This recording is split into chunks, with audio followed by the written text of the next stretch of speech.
Hello, this is Supply and Demand Section C lecture. Our prioritized standard is Economic Standard 11.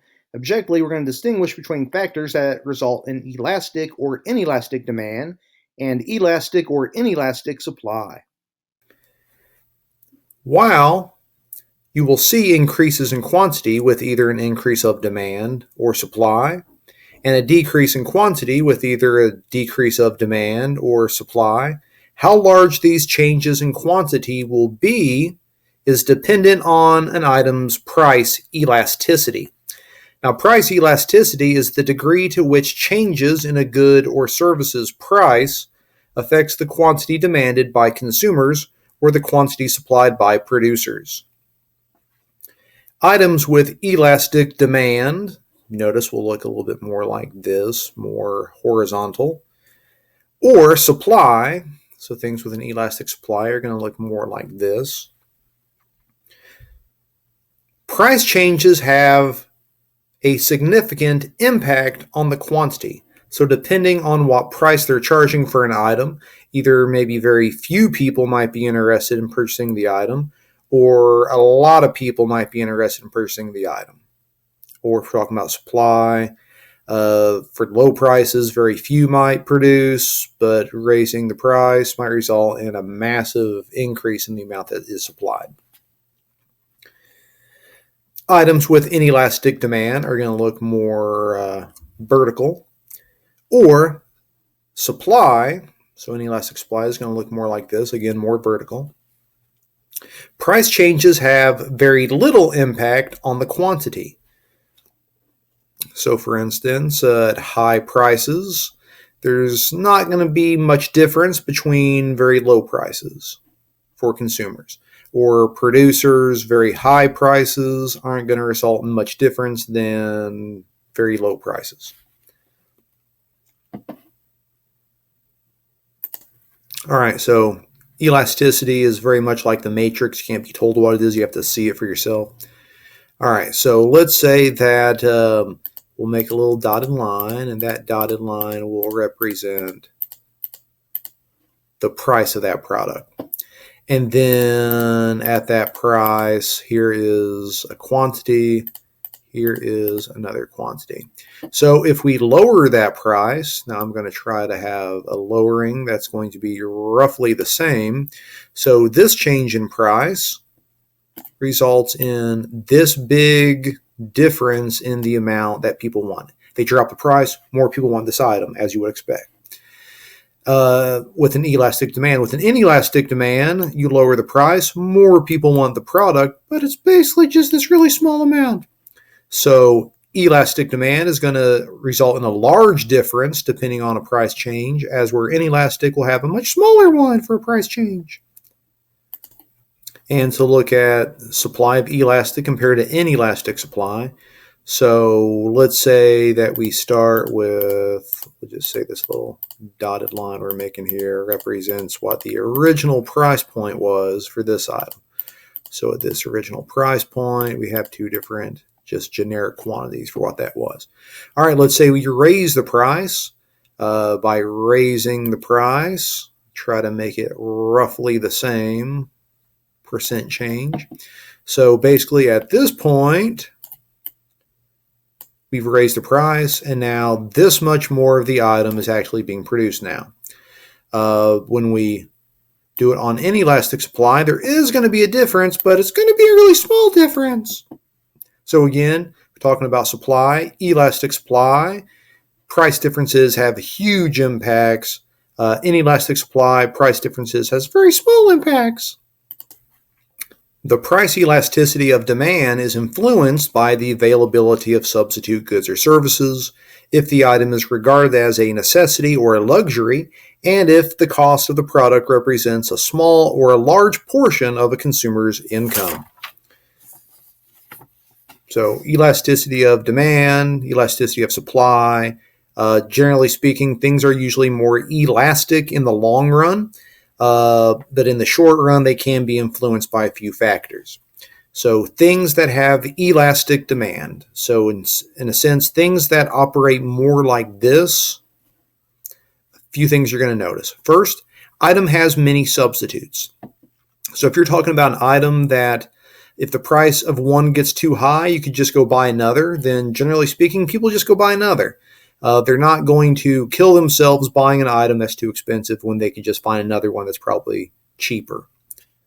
Also, things that are considered a luxury. So things that you don't have to have, generally speaking, if the price of those things are too high, you just will not purchase those. If the price gets lower, hey, you might go buy them, but you're not going to just purchase those just blindly. And also, products cost represents a large portion of consumers' income. So something like a house, a car, those are very expensive things. So generally speaking, if their prices are higher, people are usually going to be less willing to purchase that item. If the prices go down, they're going to be much more willing to purchase those items. So again, those things behave this way and are considered more elastic with demand. Inelastic demand, so that's going to be things that operate more like this. A few things we're going to notice there. Item has few substitutes. So if you don't have other options, if the price of it goes up or down, but you have no other options, generally speaking, you're probably going to purchase about the same amount every time because there's no alternatives. Also, things considered a necessity. If something is something that you must have, generally speaking, you don't even think about it when you need to buy the item. You don't think about price, you just buy the item because you just have to have it. And also, products cost represents a small portion of consumers' income. So if a price of an item is generally very low to the point where you don't even know how much it costs because it's just so low, generally speaking, you'll buy pretty much the exact same amount of that item regardless of the price because it's not going to break the bank, so you're probably not going to pay much attention to it. The price elasticity of supply is influenced by the time that's necessary to produce the item, the expense of the product to the expense to produce the product, and the availability of resources necessary to produce the item. So things that behave more like this, that are more elastic. Well, products can be made quickly. So if we're talking about like paper clips, you can crank those suckers out. That's not very hard at all. So if price goes up, it's going to be very easy to increase the production. Also, inexpensive to produce. Things like, again, paper clips are really easy to make. They don't cost you hardly anything at all. You're just getting like a little sliver of steel. It's not going to be very expensive at all to produce. So if the price went up, it would be very easy to increase the production of that item.